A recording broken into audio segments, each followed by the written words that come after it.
SK hot research centre. Siddharth कब से वीरा को चेक कर रहा था पर उसे ऐसा कुछ समझ नहीं आ रहा था जिसके कारण वो इतनी बेहोशी में है। उसने जल्दी से चाइल्ड स्पेशलिस्ट डॉक्टर को वहां बुलाया। एसके हॉट रिसर्च सेंटर भले ही दिल की बीमारियों के बारे में पता करने और उनके इलाकों को ढूंढने के लिए ज्यादा फेमस है, पर वहां पर हर तरह के डॉक्टर का मिलना कोई बड़ी बात नहीं थी। वहां दुनिया के फेमस डॉक्टर अपने अपने पेशेंट का इलाज करते थे। कमरे के दरवाजे से एक सुंदर औरत अंदर आई जिसकी आंखों पर गोल्डन फ्रेम का चश्मा था और उसके बाल पोनीटेल में बने थे। बिना किसी से बात किए उसने जल्दी से वीरा को चेक करा। थोड़ी देर तक ध्यान से वीरा को चेक करने और उसकी रिपोर्ट को देखने के बाद, जो थोड़ी देर पहले ही आई थी, उसके चेहरे पर गंभीर भाव आ गए। उसने मुड़कर सख्त आवाज में कहा कि माता पिता कौन है। हर एक इंसान एक दूसरे को देखने लगा था। उन्हें समझ नहीं आता कि इस बात का क्या जवाब दें।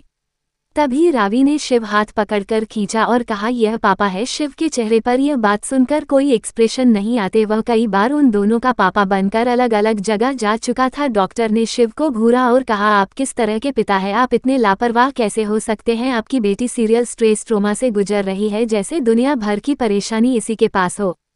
क्या इसके साथ ऐसा कुछ हो रहा है जिससे ये बहुत परेशान हो? शिव को समझ नहीं आ रहा था कि वह क्या जवाब दे। उसने सिर झुकाया और कहा, मैं माफी चाहता हूँ, अगली बार से मैं इसका ख्याल रखूंगा। डॉक्टर ने हाँ में सिर हिलाया और कहा, आपको जरूरत है। अगर इसकी हालत ऐसी ही रही तो शायद ये किसी बड़ी बीमारी की शिकार हो सकती है। डॉक्टर अभी भी हैरान थी। उसने कभी इतनी छोटी बच्ची को इतने सीरियस स्ट्रोक ट्रोमा से गुजरते नहीं देखा था। वो सब ध्यान के डॉक्टर की बातें सुन रहे थे कि उन्हें बेड की तरफ से आवाज आई। सब ने पीछे मुड़कर देखा। वीरा का चेहरा पसीने से भीगा था और वो बड़बड़ा रही थी। उसने कहा, मम्मी को कुछ नहीं होगा, मम्मी को बचा लेंगे। पापा नहीं चाहिए, बहुत काम करना है। रावी रावी नहीं रोएगी, मैं सब ठीक कर दूंगी। राजवंश परिवार हमें अलग नहीं कर सकता। मैं सबको मार दूंगी, मम्मी पर हमला करने वाले सारे लोगों को मार दूंगी। यह कहते हुए उसकी आंखों के कोनों से आंसू बह रहे थे। रावी ने जल्दी से जाकर वीरा का हाथ पकड़ा और रोते हुए कहने लगी, शांत हो जाओ दी, मम्मा को कुछ नहीं होगा कि मैं यहाँ हूँ। दोनों बच्चियों की ऐसी हालत देखकर वहां खड़ा हर एक इंसान दुखी हो रहा था, यहाँ तक कि डॉक्टर भी उदास हो चुकी थी। उसने मुड़कर शिव को देखा और कहा, आपकी दोनों बेटियां सच में किसी बड़ी मुश्किल में हैं। मुझे लगता है बेड पर लेटी लड़की का हमें साइकियाट्रिक से इलाज करवाना चाहिए। शिव ने हमें गर्दन हिलाए और कहा, हम देखेंगे। डॉक्टर ने कुछ इंजेक्शन वीरा को लगाए और दवायां लिखकर वहां से चले गई। इंजेक्शन के असर करते वीरा सो चुकी थी, पर उसकी आंखों के कोनों में सूख चुके आंसू उसे कमजोर दिखा रहे थे, जो उस हिम्मत वाली लड़की से बहुत अलग है। राजवंश कॉर्पोरेशन। धैर्या टेरेस पर बैठी हुई थी और ठंडी हवा को खुद से गुजरते हुए महसूस कर सकती थी। वो नहीं जानती थी क्यों उसकी आंखों से आंसू बह रहे थे। वह जितनी बार उन्हें पोंछती उतनी बार आंसू वापस आ जाते। उसने अपने हाथ में पकड़े फोन में अपनी बेटियों की तस्वीर को देखा और कहा, हमें आपकी बहुत चिंता हो रही है, पर आप दोनों हमेशा हमसे एक दूरी बनाकर रखती है, जैसे कोई बात है जो आप हमसे नहीं कहना चाहती। और अगर आप हमारे ज्यादा पास रहेगी तो वह सब बाहर आ जाएगा। लेकिन हमें विश्वास है, हमने हमारी बेटियों को कमजोर नहीं बनाया है, वो हर मुसीबत से लड़ सकती है। ये कहकर उसने फोन साइड में रखा और आंखें बंद कर खड़ी हो गई। तभी उसे अपनी कमर पर एक ठंडा एहसास महसूस हुआ। उसने बिना आंखें खोले कहा, वायु आप कब आए? वायु ने अपना सिर उसके कंधे पर टिकाया और कहा, थोड़ी देर पहले। वैसे तुम यहाँ क्या कर रही हो? धैर्या ने अपने दोनों हाथ वायु के हाथों पर रखे और उदास होकर कहा, पता नहीं, अजीब सी घबराहट हो रही है, जैसे कुछ बुरा हो रहा है। वायु ने उसे अपनी तरफ पलटा और उसका चेहरा अपने हाथों में भरकर उसे देखने लगा। धैर्या की आंखें लाल थी, जैसे वो काफी देर से रो रही हो। ये देखते ही वायु का चेहरा सख्त हो गया। उसने कहा, तुम क्यों रो रही थी? धैर्या ने ना में गर्दन हिलाए और कहा, नहीं पता, ऐसा लगा जैसे उन्हें कुछ हो गया है। वायु ने कंफ्यूज होकर उसे देखा और कहा, किसे?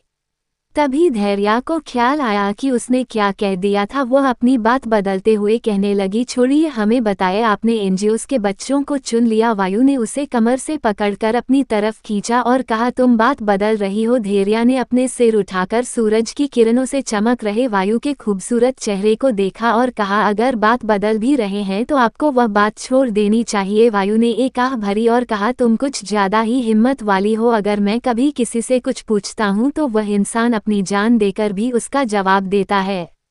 इतना कहकर उसने अपनी उंगली से धैर्या की नुआज को टेप करा और कहा, पर मैं क्या कर सकता हूँ, तुम तो मेरी जान हो और कोई खुद की जान नहीं लेता। धैर्या ने वायु को गले लगा लिया। उसे सच में बहुत ज्यादा इनसिक्योरिटी फील हो रही थी। उसने कहा, अगर कभी आपको पता चला कि हमने आपसे कुछ छुपाया है तो क्या अब हमसे गुस्सा हो जाएंगे? वायु ने उसकी पीठ को सहलाते हुए कहा, ये बात पर डिपेंड करता है कि तुमने मुझसे कितनी बड़ी बात छुपाई है। धैर्या का दिल एक पल के लिए कांप उठा। उसने कहा, कुछ है जो हम आपको बताना चाहते हैं हमारी बे। इसके आगे भी कुछ कहती कि उन्हें पीछे से तेज आवाज सुनाई थी। दोनों अलर्ट हो गए और पीछे मुड़कर देखने लगे। एक औरत जिसने येलो कलर की बनारसी साड़ी पहनी थी, उसके हाथ से उसका पर्स गिर गया था, और एक आदमी जिसने ब्राउन कलर का 3 पीस सूट पहना था, उन्हें बड़ी बड़ी आंखें कर कर देख रहे थे। वायु के मुंह से अचानक ही निकला, माँ पापा आप यहाँ। तभी धैर्या ने ध्यान से उन्हें देखा और वह जल्दी कृपा जी को पहचान गई। कृपा जी आगे आए और कहने लगी, आप दोनों यहाँ क्या कर रहे हैं? ये कहते हुए उनकी नज़र धैर्या पर थी। उन्होंने साफ साफ देखा था कि वायु उसे हग करके रखा था। वैभव जी आगे आए और कहने लगे, वायु हमें तुमसे कुछ जरूरी बात करनी है, आए हैं, चलो तुम्हारी कैबिन में चले। सिचुएशन थोड़ी अटपटी हो गई थी जिसे कंफर्टेबल करने के लिए वैभव जी ने ये सुझाव दिया था। वो सब लिफ्ट से नीचे चले गए। धैर्या उन लोगों के साथ ना जाकर डिजाइनिंग डिपार्टमेंट में चले गई क्योंकि उसे समझ नहीं आ रहा था कि वह उनका सामना कैसे करें। शाम को जब धैर्या घर पहुंची तो उसने तेजी से अपनी चप्पल बदली और दौड़ते हुए रीवी और वीरा के कमरे में चली गई। उसने बेड पर बैठी हुई अपनी प्यारी बेटियों को देखा और उनके पास जाकर जोर से गले लगाकर कहने लगी, रावी और वीरा इसके लिए तैयार नहीं थे और वह चौंक गए थे। उन्होंने महसूस किया कि उनकी मम्मी कांप रही है। दोनों लड़कियों ने अपने छोटे छोटे हाथों से धैर्या की पीठ को सहलाते हुए कहा, मम्मी क्या हुआ, क्या आप किस चीज से डर गई? रावी अपनी मीठी सी आवाज में धैर्या से ये सब कह रही थी। धैर्या उनसे अलग हुई और उन दोनों के चेहरे पर किस करते हुए कहने लगी, हमें आप दोनों की बहुत चिंता हो रही थी, आप ठीक है ना? वीरा ने अपना एक हाथ पीछे कर रखा था जिसमें उसे आईवी ड्रिप लगी थी। उसने बिना भाव के कहा, हम ठीक हैं, आप इतनी चिंता मत करा करें। ये कहते हुए उसने धीरे से अपना सिर धैर्या की गोदी में रख दिया। धैर्या ने उसके बालों में हाथ चलाते हुए कहा, हम चिंता कैसे ना करें, हम आपको समय नहीं दे पाते, हम जान नहीं पाते कि आपका दिन कैसा रहा और आप खुश है या दुखी। क्या आप लोगों को लगता है हम बुरी माँ बनते जा रहे हैं?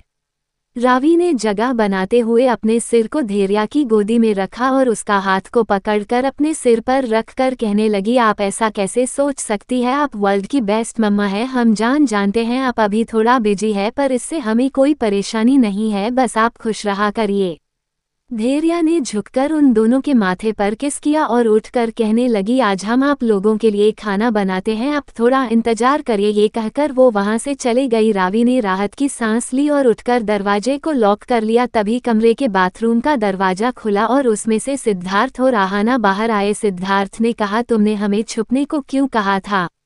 वीरा ने उसे घूर कर देखा, और तो आप क्या चाहते हैं? जैसे आपने मम्मा को बता दिया कि उन्हें हार्ट प्रॉब्लम है, मैं उन्हें ये बता दूं कि मेरी तबीयत खराब है। उसके शब्द थोड़े डराने वाले थे, जैसे वह सिद्धार्थ से गुस्सा हो कि उसने उसकी मम्मी को उनकी कंडीशन के बारे में बता दिया है। सिद्धार्थ ने अपने माथे पर हाथ मला और कहा, डॉक्टर ने तुम्हें स्ट्रेस लेने को मना करा है, यहाँ तक कि उन्होंने तुम्हें 2 से 3 दिन एडमिट होने को भी कहा था, पर तुम वापस आ गई। अगर तुम इसी तरह खुद की हेल्थ को इफेक्ट करती रही तो तुम्हारी हालत भी तुम्हारी मम्मी जैसी हो जाएगी। रावी, सुल्तान और शिव ने सिद्धार्थ को ऑस्ट्रेलिया और कनाडा में हुए हादसे, स्टोव में आग लगने से लेकर कंपनी में गद्दारों को मारने तक सब बता दिया था। उन्होंने उसे ज्योति और राघव की फैमिली, राजवंश परिवार से दुश्मनी, बोर्ड मेंबर्स के गलत एलिवेशन, राजवंश कॉर्पोरेशन में हुए उन पर हमले से लेकर कल उन्होंने जो धैर्या और आहाना की बातें सुनी थी वह भी बता दिया था।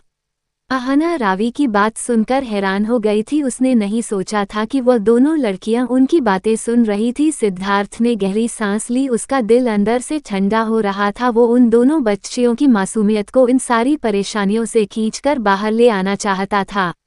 वह वायु को बता देना चाहता था कि उसकी बेटियां क्या कर रही है। उसे अपने ख्यालों से बाहर वीरा की आवाज ने लाया।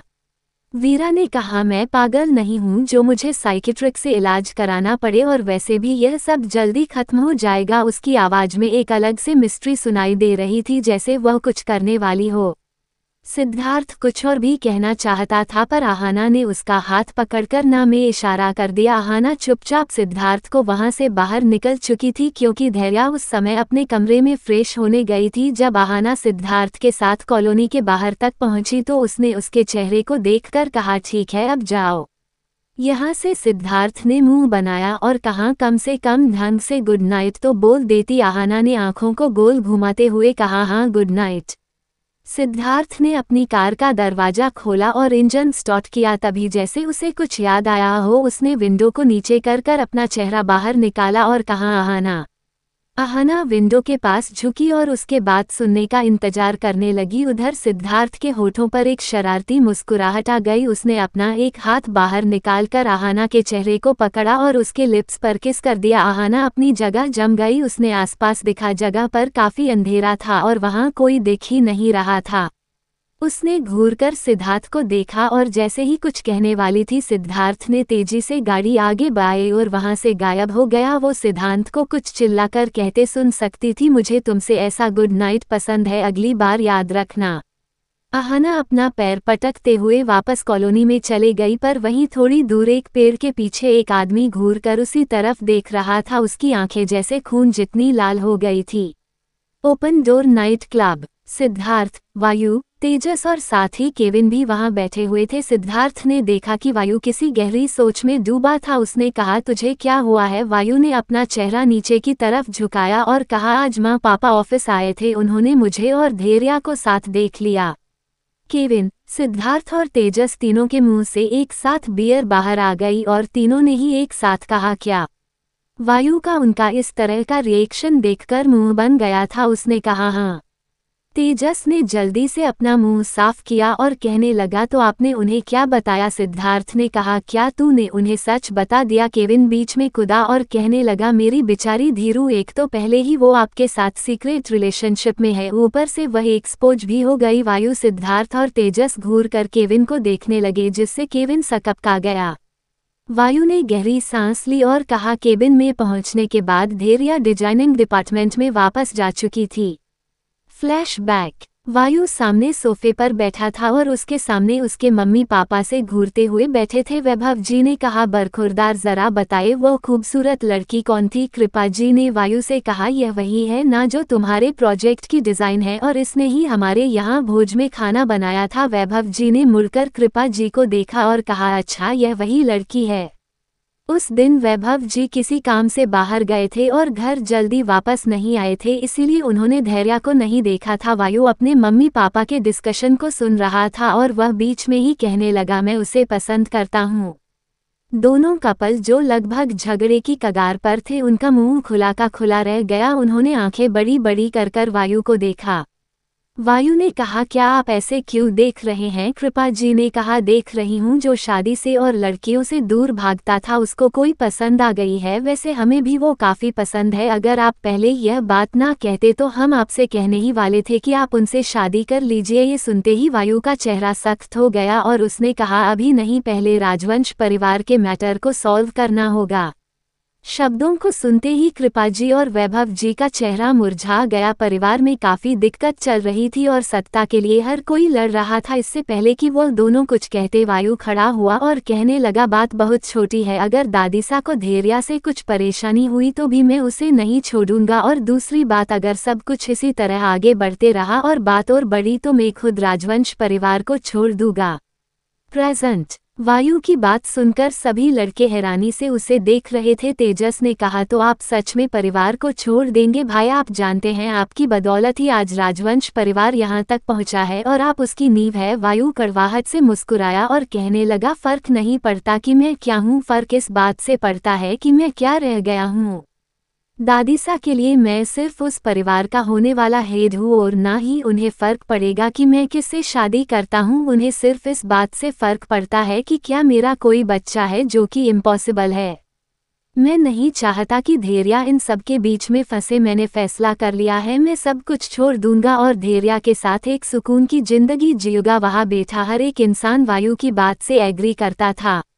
उन लोगों ने निर्मला देवी के उस मतलबी रूप को देखा था जो सिर्फ पावर सत्ता के लिए जगा हुआ था। वह सब बातें कर ही रहे थे कि माहौल को लाइट करने के लिए सिद्धार्थ ने तेजस की तरफ देखकर कहा, मैंने सुना है निधि सिंगापुर से वापस आ गई है, उसकी फिल्म अब यहाँ शूट होने वाली है, क्या तुम उससे मिले?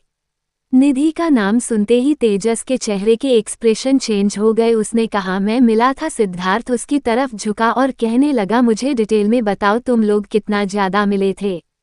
तेजस ने अपना मुंह दूसरी तरफ करा और कहा, भाई आपको इतना बेशर्म नहीं होना चाहिए। केविन उस बात में काफी इंटरेस्टिंग था। उसने कहा, यह निधि कौन है? एक मिनट, क्या तुम उसकी बात कर रहे हो जो इस समय फिल्म इंडस्ट्री की सबसे बड़ी सुपरस्टार है और उसकी मूवी क्वीन सच है की शूटिंग पिछले हफ्ते यहाँ स्टार्ट हुई है।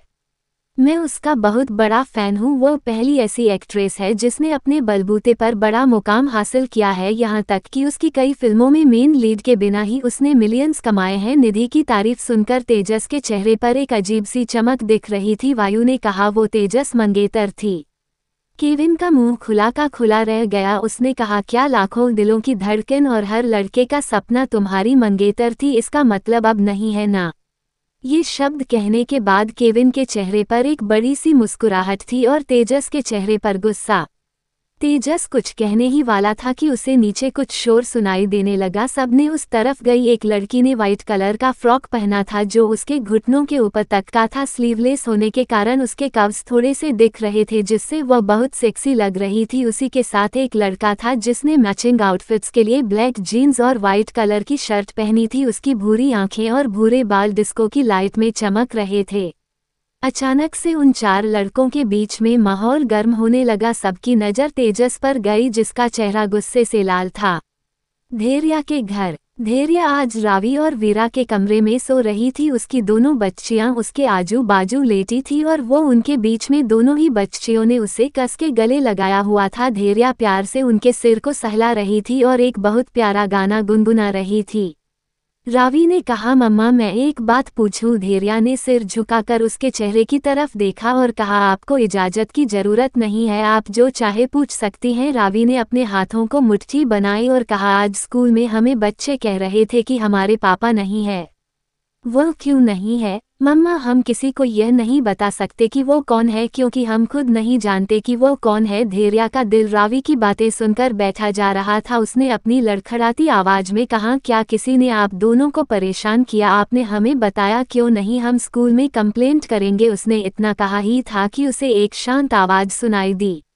वीरा ने कहा, इससे क्या हो जाएगा? सच तो वैसे भी सच रहेगा कि हम नहीं जानते कि वो कौन है। कुछ शब्दों में उसके दिल का दर्द अलग ही सुनाई दे रहा था जिसे रावी और धैर्या महसूस कर सकते थे। धैर्या उठकर बैठ गई। उसका चेहरा उदासी से भरा था। रावी और वीरा पर बैठ चुके थे। उन्होंने कमरे की लाइट ऑन की और फिर एक दूसरे की तरफ देखा। उन्होंने इस बारे में पहले ही बात कर ली थी कि वह आज कोशिश करेंगे कि उनकी मम्मी उन्हें बता दे कि वायु राजवंश उनका पिता है। धैर्या ने उन दोनों के हाथ को अपने हाथ में लिया और कहने लगी, अब हमें भी लगता है कि आप दोनों को सच जानना चाहिए। आपको हक है ये जानने का कि आपके पिता कौन है। इतना कहने के बाद वो चुप हो गई। रावी वीरा ध्यान से उसके चेहरे को देख रही थी। धैर्या ने हिम्मत कर कर कहा, उनका नाम वायु राजवंश है और वह हमारी कंपनी के मालिक है। लड़कियां अभी भी शांति थी। धैर्या ने आगे कहा, और वो नहीं जानते कि आप उनकी बेटियां हैं। हम ये नहीं बता सकते कि ऐसा क्यों है, कि क्यों नहीं पता, पर हम जल्दी उन्हें ये बात बताने वाले हैं। वीरा ने कहा, क्या वह हमें अपनाएंगे? धैर्या ने उन दोनों को खींचकर अपने गले से लगाया और उनके माथे पर किस करते हुए कहने लगी, ऐसा जरूर होगा। हम हमारी बेटियों को एक परिवार देंगे जिसमें उनके पिता शामिल होंगे। धैर्या का दिल एक हल्कापन महसूस कर रहा था। एक सच जो उसे अपने दो सबसे करीबी रिश्ते को बताना था, उसमें से एक उसने आज खोल दिया था। Open door night club. Siddharth ने तेजस के लाल चेहरे को देखा और उसे चिढ़ाते हुए कहने लगा, देखो तुम्हारी एक्स मंगेतर अपने फिल्म के मेन लीड के साथ पब में आई है और उसने उसका हाथ पकड़ रखा है। अरे हाँ, मैंने अभी देखा, उन दोनों एकदम मैचिंग ड्रेस पर पहना है। इतना ही काफी का तेजस के गुस्से को भड़काने के लिए। तेजस उठकर खड़ा हुआ और तेज कदमों से वहां से चला गया। सिद्धार्थ मुस्कुराते हुए वापस अपनी ड्रिंक को पीने लगा। केविन ने उसकी तरफ देखा और कहा, तुमने ऐसा क्यों किया? अगर उसने निधि से झगड़ा कर लिया तो? वायु ने कहा ऐसा नहीं होगा, वह दोनों एक दूसरे से बहुत प्यार करते हैं पर कुछ मजबूरियों के कारण उन्हें अलग होना पड़ा। वायु कुछ याद था जब उसका भाई और निधि अपनी सगाई तोड़ रहे थे तो उन दोनों के चेहरे पर कितना दर्द था। उसने अपने भाई को रोते हुए भी देखा है और निधि को शराब पीकर बीमार होते हुए भी। कुछ समय बाद तेजस बिल्कुल बदल चुका था, वो ज्यादातर काम करता था और निधि अपने एक्टिंग करियर पर फोकस करने लगी थी। वायु ने सोच लिया था अब वो निर्मला देवी के घटिया रूल्स को तोड़ देगा और सबको उनकी खुशी देगा।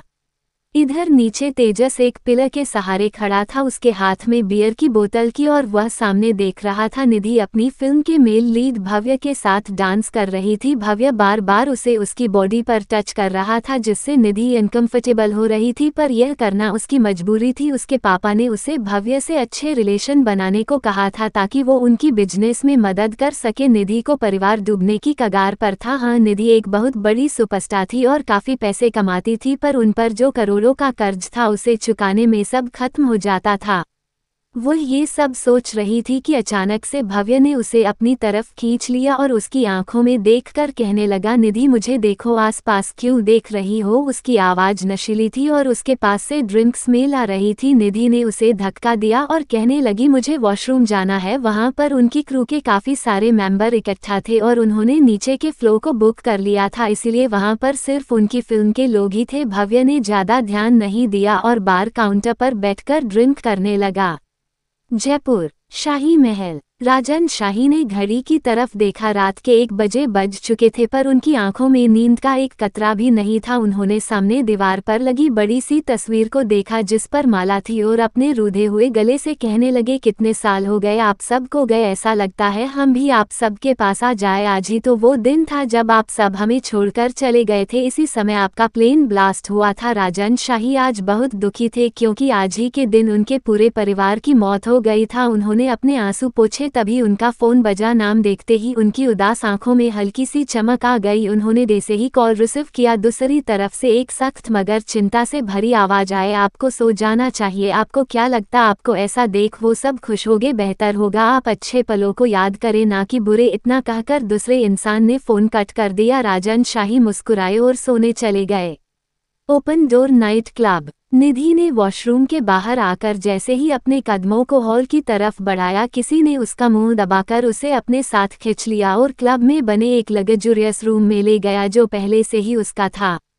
ऊपर वायु ने खड़े होते हुए कहा, चलो चले। केविन उन दोनों को जाता देख कहने लगा, लेकिन तेजस?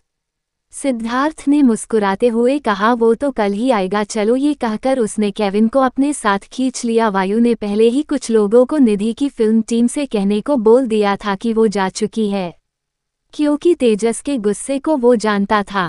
वो इतनी आसानी से निधि को नहीं छोड़गा। ऐसा नहीं था कि वायु तेजस के किसी गलत में उसका साथ दे रहा था, उसे पता था दोनों लोग प्यार में पागल है और उस एहसास से तो वो खुद भी गुजर रहा था। रूम में निधि जैसे ही सामने वाले शख्स पर चिल्लाने वाली थी, वो रुक गई और तेजस को घूर कर देखने लगी। तेजस भी उसे बुरी तरह घूर रहा था। उसने रूम को लॉक किया और आगे बढ़ते हुए कहने लगा, तो तुम्हारे पापा ने उस भव्य को चुना? ने निधि ने पीछे जाते हुए कहा, अगर ऐसा है भी तो उसमें क्या गलत है, वो एक अच्छा लड़का है ये। तेजस ने उसे अपने पास खिंचा और कहा, तभी तुम उससे दूर भाग रही थी। फिर उसने गुस्से में उसका चेहरा ऊपर किया और उसके होठों के पास फुसफुसाते हुए कहने लगा, तुम्हें क्या लगता है तुम मुझसे दूर जा सकती हो? नहीं, इस बार नहीं। ये कहकर उसने उसे किस कर लिया। वो किस काफी रूड था, जैसे तेजस उसके जरिए निधि को पनिश कर रहा हो। निधि कब से उससे छुटने की कोशिश कर रही थी और अब उसे गुस्सा आने लगा। उसने धक्का देकर तेजस को बेड पर गिरा दिया और उसके ऊपर आकर उसे किस करने लगी। वो उसके होंठों को बाइट कर रही थी और तेजस की शर्ट के बटन भी खोल रही थी। उसने उसकी चेस्ट पर बाइट करना स्टार्ट कर दिया था। तेजस ने तेजी से उसे पलटा और उसके फेस से लेकर उसकी चेस्ट तक उसे किस करने लगा। किसने किसके कपड़े उतारे, दोनों में से किसी को नहीं पता चला। एक दूसरे को किस और बाइट करते हुए वो वाइल्ड होते जा रहे थे, जैसे को वो जानवर हो। प्यार का पागलपन जो उनमें था वो उनके शरीर और दिल की दूरी को खत्म करते जा रहा था। सब खत्म हो जाने के बाद दोनों सीधे लेटकर गहरी सांस ले रहे थे। दोनों ने एक दूसरे को देखा और कसकर गले लगकर सो गए। अगली सुबह धैर्या तैयार होकर ऑफिस के लिए जा चुकी थी। उसने रावी और वीरा से यह वादा करा था कि वो उन्हें जल्द से जल्द उनके पिता से मिलवाएगी। उसकी टैक्सी आगे बढ़ ही रही थी कि किसी कार ने सामने से रास्ता रोक दिया, जिसके कारण टैक्सी ड्राइवर को भी गाड़ी रोक नहीं पड़ी। धैर्या ने ड्राइवर ने कहा, अपनी गाड़ी क्यों रोक दी? ड्राइवर सामने देखते हुए कहने लगा, मैडम कोई सामने है।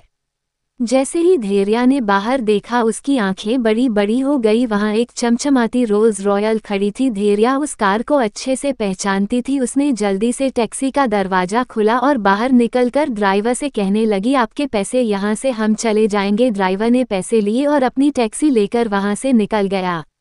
धैर्या ने सामने खड़ी रोल्स रॉयल की विंडो पर नॉक करा और हाथ बांधकर खड़ी हो गई। तभी कार का दरवाजा खुला और उसमें से एक हैंडसम आदमी बाहर आया, जिसकी गहरी नीली आंखें आसमान से आती हुई धूप से चमक रही थी। धैर्या ने घूरकर उसे देखा और कहा, वायु आप करना क्या चाहते हैं? इस तरह हमारा रास्ता रोकने का क्या मतलब बनता है? वायु ने अपने लंबे हाथ को आगे बढ़ाया और धैर्या को अपनी तरफ खींचते हुए कहने लगा, तो तुम क्या चाहती हो? जिस तरह तुमने मुझे रात में तुमसे मिलने की परमिशन को बैन कर दिया है, उस तरह तुम मेरा दिन भी मुझसे छीन लेना चाहती हो। मिसेज राजवंश, ध्यान से मेरी बात सुन लीजिए। भले ही रातों को हमने आपको दे दिया है, पर आपके दिन का हर एक पल सिर्फ हमारा है। वायु की इतनी नज़दीकी और उसकी कही गई बातें से धैर्या की दिल की धड़कन काफी तेज कर चुकी थी। उसने सिर उठाया और कहा, हमने कब कहा आपका हम पर कोई हक नहीं है, हम बस आपसे पूछ रहे हैं। उसकी बातों को इग्नोर करा और उसे कार में बिठाकर दूसरी सीट पर बैठकर ड्राइंग करते हुए कहने लगा, अच्छा छोड़ो, मैं तुम्हें कहीं ले चलता हूँ।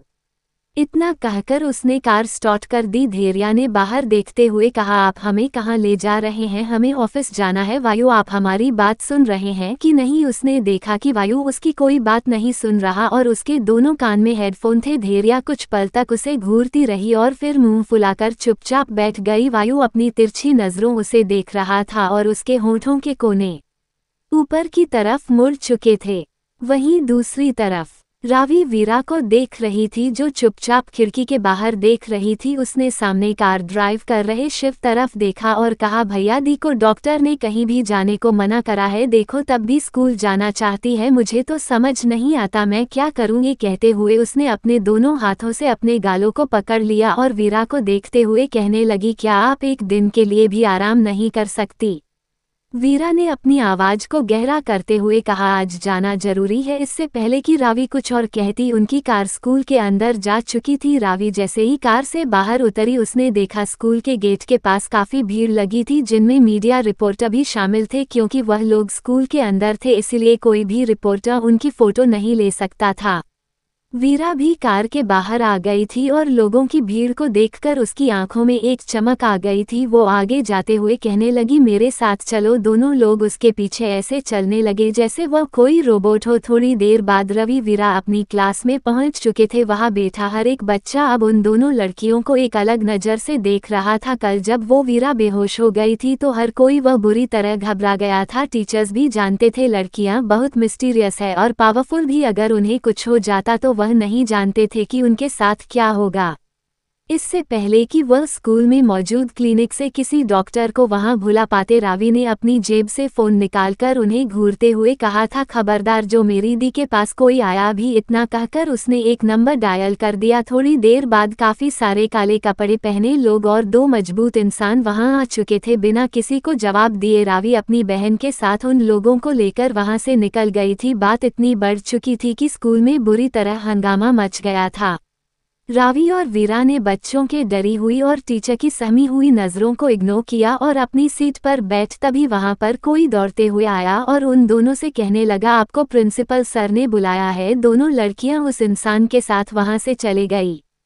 प्रिंसिपल ऑफिस में ऑफिस पूरी तरह भरा था और लोग चिल्लाते हुए बातें कर रहे थे। एक औरत ने कहा, आपका मतलब क्या है कि इस बात का आपके स्कूल से कोई लेना देना नहीं है? हम सब की फैमिली जो आपकी स्कूल में अपने बच्चों को पढ़ाती है, एक साथ कैसे बर्बाद हो सकती है? क्या ये सब अजीब नहीं है? एक आदमी आगे आया और कहने लगा, बेहतर होगा आप उन बच्चों को सामने ले आए जिसके पेरेंट्स ने ये किया है, वरना हम सब मिलकर अगर एक्शन उठाएंगे तो ना ही आपका स्कूल बचेगा ना ही वह बच्चे और उनके माँ बाप। शब्दों के खत्म होते ही सबको ऐसा लगा जैसे कमरा अचानक ठंडा हो गया हो। उन सब की नजरें दरवाजे पर गई जहाँ दो छोटी लड़कियां अपनी नीली आंखों से सबको घूर रही थी। इधर वायु ने अपनी कार एक जगह पर रोक दी और कार से बाहर निकलकर धैर्या की तरफ के गेट को खोला। जैसे ही धैर्या कार से बाहर आई थी उसकी आंखें बड़ी बड़ी हो गई। जगह बहुत खूबसूरत थी, हरियाली की चमक धैर्या की आंखों में थी। वह लोग इस समय ऊंची पहाड़ी पर थे जिस पर कई सारे पेड़ पौधे थे। पहाड़ी की सतह समतल थी और ऐसा लग रहा था जैसे उस जगह को काफी देखभाल के साथ रखा गया है। धैर्या ने सामने देखा, गुलाब के हजारों फूल वह लगे थे। ऐसा लग रहा था किसी ने गुलाबी रंग की चादर वह बिछा दी हो। वो वहां गई और उनके आसपास चलने लगी। उसके होठों पर एक प्यारी सी मुस्कुराहट थी जो सूरज की धूप से और चमक रही थी। वायु एकटक उसे देख रहा था। व्हाइट और पिंक कॉम्बिनेशन की साड़ी में धैर्या कहर ढा रही थी और गुलाबी फूलों के साथ चलते हुए एक परी की तरह दिख रही थी। उसने उत्सुकता से वायु की तरफ देखा और कहा, हम कहाँ हैं? वायु ने अपने कदमों को उसकी तरफ बढ़ाया और उसका हाथ पकड़कर फूलों के बगीचे से दूर ले जाते हुए कहने लगा, हेवन माउंटेन। ये पहाड़ी वायु की थी, कहना गलत नहीं होगा। आसपास पूरा जंगल इलाका वायु का ही था। धैर्या ने आंखें बड़ी बड़ी कर उसे देखा और कहा, यह आपकी जगह है? वायु ने उसे वहां बने एक ओपन वुडन हाउस में ले जाते हुए कहा, नहीं ये तुम्हारी है, मैंने इसे तुम्हारे नाम किया है।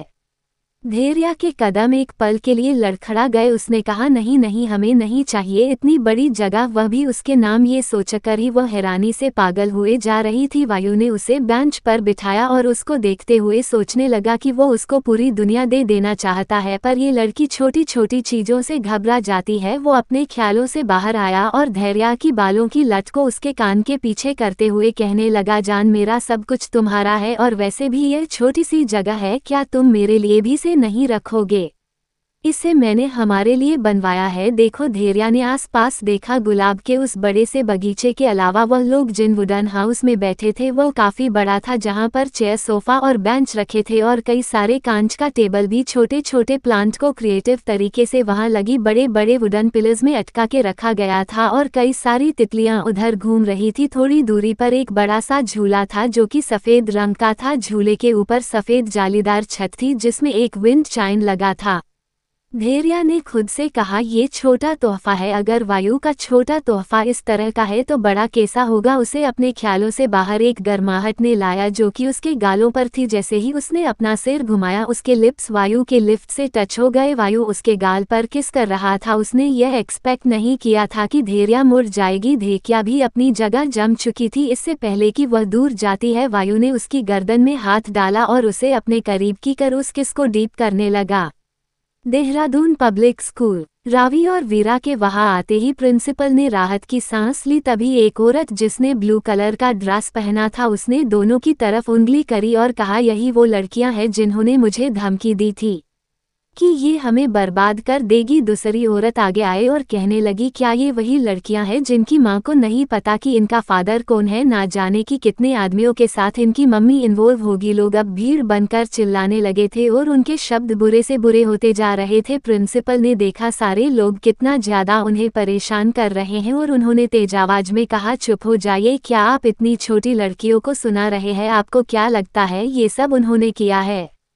आदमी जिसने पीले रंग की शर्ट पहनी थी उसने घूरकर प्रिंसिपल को देखा और कहा, मैं नहीं जानता ये सब किसने किया है, पर आपको इन लड़कियों को स्कूल से निकाले वरना हम में से किसी का बच्चा आपके स्कूल में नहीं पढ़ेगा। रावी और वीरा जो कब से चुपचाप खड़ी थी उनका चेहरा काला और डरावना हो गया था। वीरा ने रावी का हाथ पकड़ा और सबको इग्नोर करते हुए वहां रखे सोफे पर बैठ गई। उनका इस तरह का बिहेव देखकर सब लोग जो पहले से ही गुस्से में थे इस हरकत से वो और चिढ़ गए। कुछ लोग आगे आए और कहने लगे, तुम बदतमीज लड़की, तुम्हारी हिम्मत कैसे हुई? वीरा ने अपना एक हाथ उठाया। शिव तुरंत उसके पास आया। वीरा ने कहा, 10th फ्लोर से फाइल ले आओ। शिव जल्दी से फाइल ले आया। वीरा ने सबकी तरफ देखा और कहा, बेहतर होगा आप चुप रहे वरना ये आपके लिए अच्छा नहीं होगा। उसकी ठंडी आवाज सुनकर सब चुप हो गए। वीरा ने फाइल में लिखी डिटेल्स को पढ़ना शुरू किया। उसके बोले हुए शब्द सबको सदमे में डालने के लिए काफी थे। एक आदमी गुस्से में आगे आया और कहने लगा, तुम ये बचकानी बातें कहना बंद करो। तुम्हें क्या लगता है हम ये सब मान लेंगे? वीरा ने फाइल को जमीन पर फेंका और कहा, खुद पढ़ लो। किसी ने शक करते हुए वो फाइल उठाकर पढ़ने कुछ पलों बाद उस आदमी के कदम लड़खड़ा गए और वो जमीन पर गिर गया। उसका ऐसा रिएक्शन देखकर वहां खड़े लोगों ने भी फाइल को पढ़ा, जिसके बाद उनका चेहरा सफेद पड़ गया। वो सब घुटनों के बल बैठ गए। पीली शर्ट वाले आदमी ने कहा, मैम आरवी मैम, हमें माफ कर दीजिए प्लीज, हमारी कंपनी के साथ ऐसा मत कीजिए। सुल्तान पिछले 1 महीने से उन सब लोगों की कंपनियों को बर्बाद कर रहा था। ये वही फैमिलीज थी जिन्होंने पेरेंट टीचर मीटिंग में उसकी मम्मी को परेशान किया था और इनके बच्चों ने कल उसे, जिस कारण उसे हॉस्पिटल तक जाना पड़ा, वो उन लोगों को बिल्कुल छोड़ने नहीं वाली थी। उसने घूरकर सबको देखा और कहा, आप सबकी कंपनी अब मेरी है और आप सब सिर्फ वहाँ के एम्प्लॉय। आपको क्या लगता है मेरी माँ के बारे में गलत कहने वालों के साथ मुझे क्या करना चाहिए? वहाँ जमीन पर बैठा हर इंसान डर से कांप रहा था। बिजनेस वर्ल्ड में सब जानते थे कि जो आरवी को प्रोवोक करता था उसका बर्बाद होना तय था। औरतें जो अभी तक हैरान थी सिचुएशन को समझते ही माफी मांगने लगी। उन्हें विश्वास नहीं हो रहा, आखिर कौन ही बच्चों के बिजनेस चलाने पर विश्वास करेगा? उन्हें पहले लगा था उनकी मम्मी किसी अमीर आदमी के साथ है और उसने उनकी मदद की है, पर सच कल्पना से परे था। वीरा ने कोल्डली कहा, ये सब बुरी बातों को कहने से पहले सोचना चाहिए था, पर अब देर हो चुकी है, तुम सब भुगतोगे। Haven mountain. वायु काफी समय से धैर्या को किस कर रहा था और अब धैर्या को सांस लेने में दिक्कत होने लगी थी। उसने वायु को धक्का देकर दूर करने की कोशिश की। वायु ने उस पर अपनी पकड़ मजबूत करते हुए उसे अपनी तरफ खींच लिया और उसे किस करना जारी रखा जब तक उसे खुद सांस लेने में दिक्कत नहीं होने लगी। धैर्या से अलग हुआ और जल्दी से उसे गोदी में उठाकर वहां रखे सोफे पर लेटाया और सोफे के पीछे लगे एक बटन को दबाया, जिससे बड़ा सा वुडन हाउस बड़े बड़े सफेद पर्दों से ढक गया। धैर्या अभी तक खुद को संभाल नहीं पाई थी। जैसे ही उसने खुद को नर्म गद्दे पर महसूस किया, उसने आसपास देखा। जगह जो पहले रोशनी के चमक रही थी अब हल्की अंधेरी में डूब चुकी थी। पर्दों से आ रही हल्की सी रोशनी उन दोनों को एक दूसरे का चेहरा देखने पर मजबूर कर रही थी। वायु ने देखा धैर्या बार बार अपना सिर इधर उधर घुमा रही थी। उसने तेजी से उसके गाल को पकड़ा और उसकी आंखों में देखते हुए कहने लगा, आई एम सॉरी। इससे पहले कि धैर्या उसकी बात का मतलब समझ पाती, उसके होंठ वापस वायु के होंठों के कब्जे में थे। वायु उसे इस तरह किस कर रहा था जैसे यही उसकी जिंदगी का सबसे जरूरी हिस्सा हो। थोड़ी देर बाद उसने धैर्या की होंठों को छोड़ दिया और उसके पूरे फेस पर किस करते हुए उसकी गर्दन से लेकर कॉलरबोन तक पहुंच गया। उसने धैर्या की कॉलरबोन पर बाइट कर लिया, जिससे धैर्या की हल्की सी आह निकल गई जो वायु को एक्साइट करने के लिए काफी थी। उसके होंठ धैर्या के पेट के उस निशान तक पहुंच गए थे। धैर्या को वायु का बिहेवियर थोड़ा अजीब लग रहा था, जैसे वो किसी चीज से परेशान हो। उसने अपनी भारी और कर्कश आवाज में कहा, वायु क्या कोई बात है? वायु रुक गया और उसने अपना सिर उठाकर धैर्या के चेहरे को देखा। जैसे ही उसकी नजर उसके मासूम से चेहरे पर गई, उसने जोर से उसे गले लगा लिया और अपना चेहरा उसके बालों में छुपाते हुए कहने लगा, क्यों तुम्हारे मिलने के साथ ही मुझे तुम्हें खोने का डर भी मिला? क्यों सब कुछ अच्छा नहीं है? अब धैर्या समझ गई थी कि जरूर उसकी रिपोर्ट में कुछ गलत आया है। उसने अपने हाथों को वायु के बालों में चलाते हुए कहा, अगर कुछ गलत है भी तो शायद वह किस्मत है, हमें उसे मान लेना चाहिए। वायु, शायद हमारा साथ बहुत छोटा था। वायु ने अपना सिर उठाया और उसे घूरते हुए कहने लगा, ऐसा नहीं है, ये बिल्कुल छोटा नहीं होगा। तुम्हें मेरे साथ तब तक चलना है जब तक हमारे सारे बाल सफ़ेद नहीं हो जाते।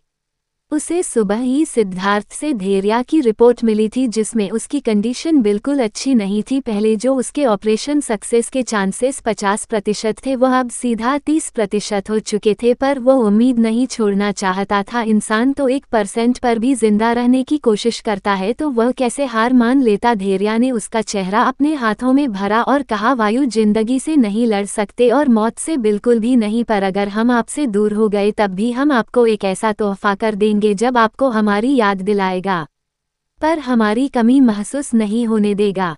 वायु ने जल्दी से इनकार करते हुए कहा, ऐसा कुछ नहीं है जो तुम्हारी कमी पूरी कर सके, मुझे सिर्फ तुम चाहिए हो, अगर तुम नहीं तो कुछ नहीं। ये कहते हुए उसने झुककर वापस उसे किस करना स्टार्ट कर दिया। आंसू की एक गर्म बूंद धैर्या के गालों पर गिरी, जिससे वह हैरान हो गई। उसने अपनी आंखें खोली और देखा वायु की पलकें भीगी हुई थी। ये देखकर उसके दिल में एक अजीब सा दर्द होने लगा था।